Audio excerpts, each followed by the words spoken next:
E com a ciência progredindo, inclusive a Unicamp recentemente divulgou um artigo que está quase comprovando a descoberta do elemento químico de número atômico 119, nos leva a acreditar que você pode e vai ter ali uma região onde se comporta até 8 elétrons.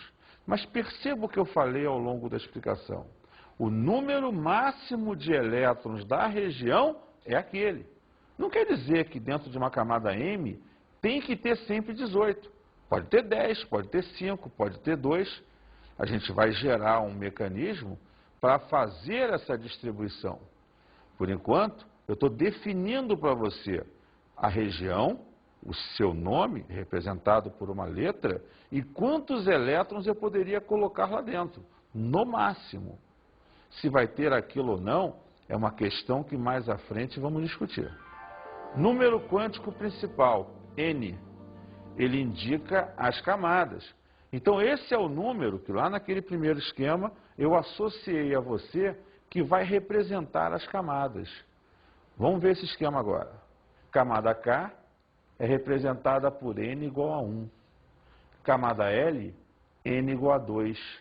Camada M, N igual a 3. Camada N, N igual a 4. Camada O, N igual a 5. Camada P, N igual a 6.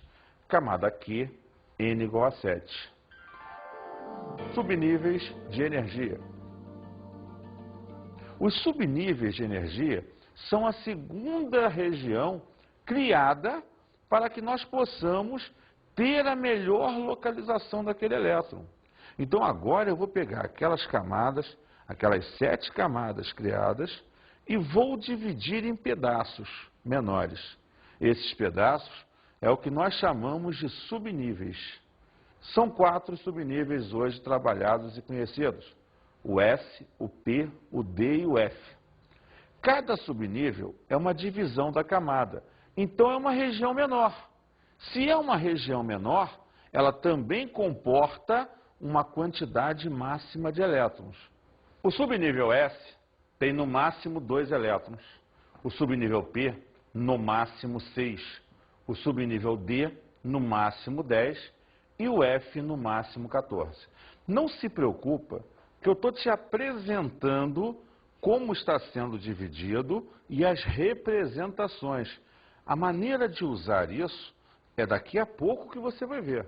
Vamos entender por partes, para que você consiga compreender com bastante eficácia essa parte de subníveis, níveis em geral. Número quântico secundário, L, ou azimutal. Como informado, o número quântico principal representava a camada.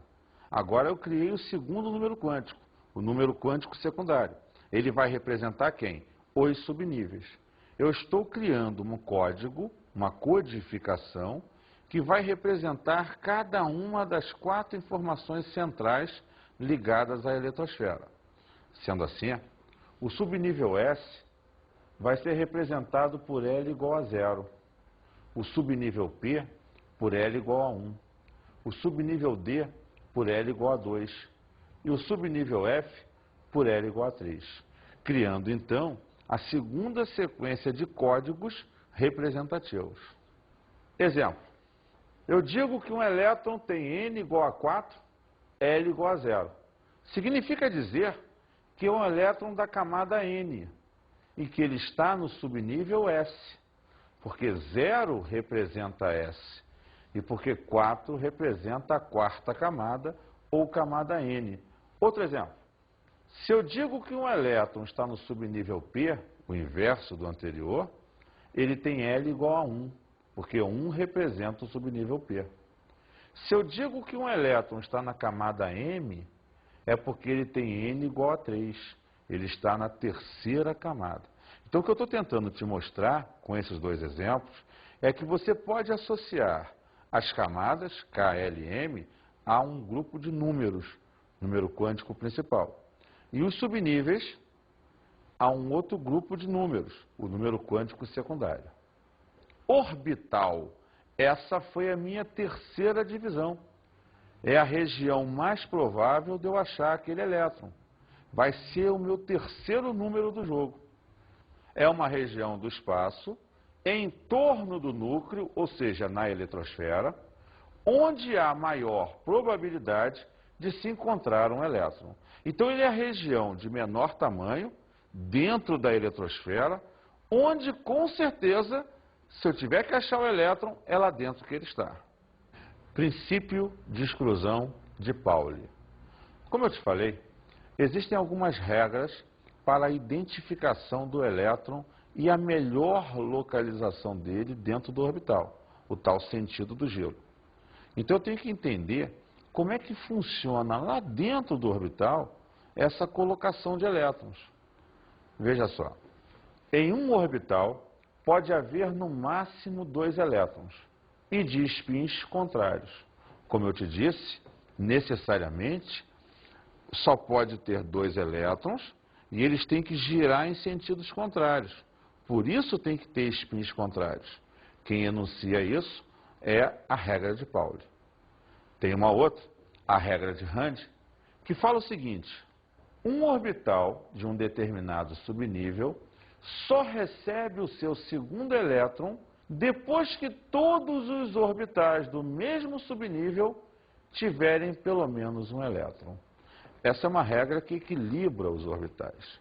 Imagine você que se tivesse 2 orbitais, você tem 2 elétrons, vai encher o primeiro? Por que não colocar um em cada um?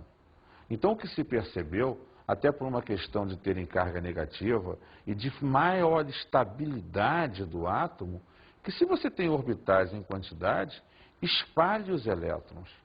E o que se teve como regra foi o seguinte, veja esse exemplo. Se você tem que colocar 2 elétrons, você não vai colocá-los direto no mesmo quadradinho, no mesmo orbital. Você vai fazê-lo de que maneira? Você coloca o primeiro no primeiro orbital. Se tem um segundo, coloque-o no segundo orbital.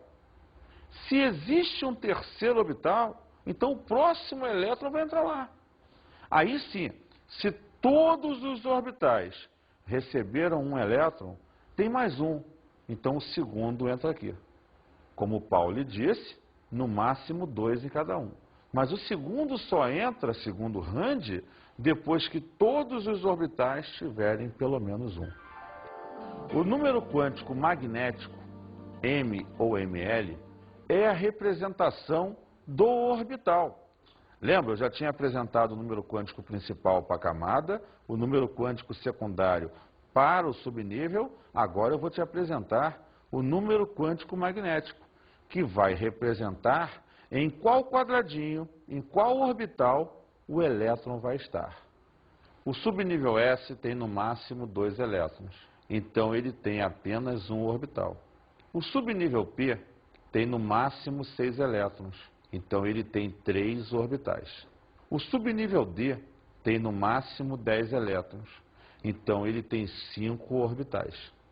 O subnível F tem no máximo 14 elétrons, então ele tem 7 orbitais. Por que isso? Porque sabe-se que em cada orbital cabem no máximo 2 elétrons. Então, exemplo, D. D tem 10. Cabe 2 em cada um, 10 por 2, 5 orbitais. P tem 6.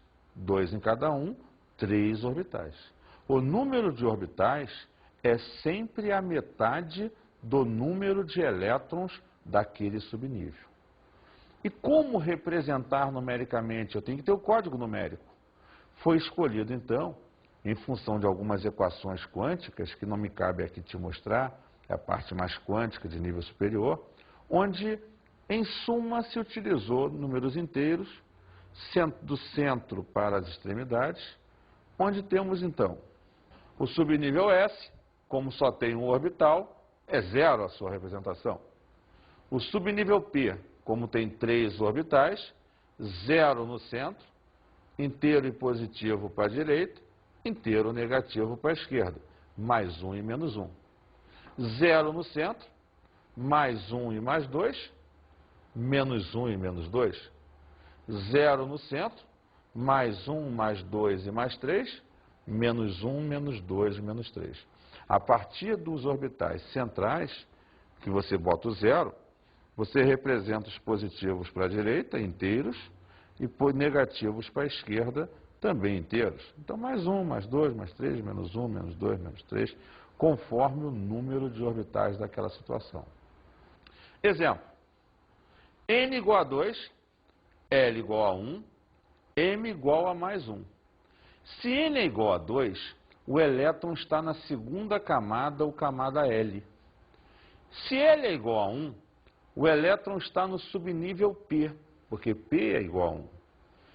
Se M é mais 1, então no subnível P, no qual eu tenho 3 orbitais, ele vai estar no terceiro quadradinho, que é o mais 1. Vamos ver um outro exemplo. Se a camada é M, então N igual a 3. Ele está no terceiro nível. Se o subnível é D, então L é igual a 2, porque 2 representa o subnível D. E se M é menos 1?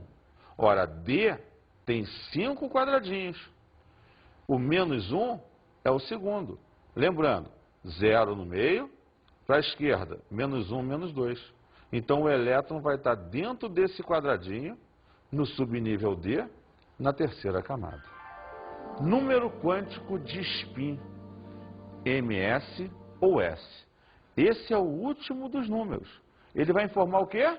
O sentido de giro do elétron, que, por convenção, representa-se hoje ou por uma setinha voltada para cima ou por uma setinha voltada para baixo. Por que isso? Eu tenho um orbital e lá dentro tem no máximo 2. Mas espera aí, cada um vai ocupar o quê? A metade do orbital. Então eu vou representar, embora também exista uma equação que mostre o porquê desse número, como mais 1/2 e menos 1/2. Por convenção, e única e exclusivamente por convenção, quando o elétron está virado para cima, representa-se como S igual a menos 1/2. Se o elétron está virado para baixo, S igual a mais 1/2. Como você pôde compreender até aqui, eu peguei a eletrosfera e dividi em 4 regiões: nível, subnível, orbital e o sentido do giro do elétron. Criei 4 números: o quântico principal, que caracteriza a camada, o quântico secundário, que caracteriza o subnível, o quântico magnético, que caracteriza o orbital, e o quântico de spin, que caracteriza o sentido em que gira o elétron. Então, o que eu quero com você a partir de agora? Que você determine a posição de um elétron.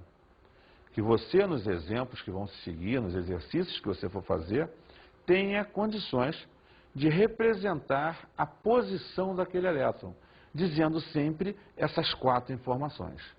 Vamos ver um exemplo para fixar essa ideia. Quais os números quânticos para o elétron assinalado pertencente à camada N? Veja, a camada foi dada. Temos 5 quadradinhos, o que caracteriza 5 orbitais. Subnível D. Setinha virada para cima. Então vamos ver. Camada N é a 4ª camada. K, L, M, N.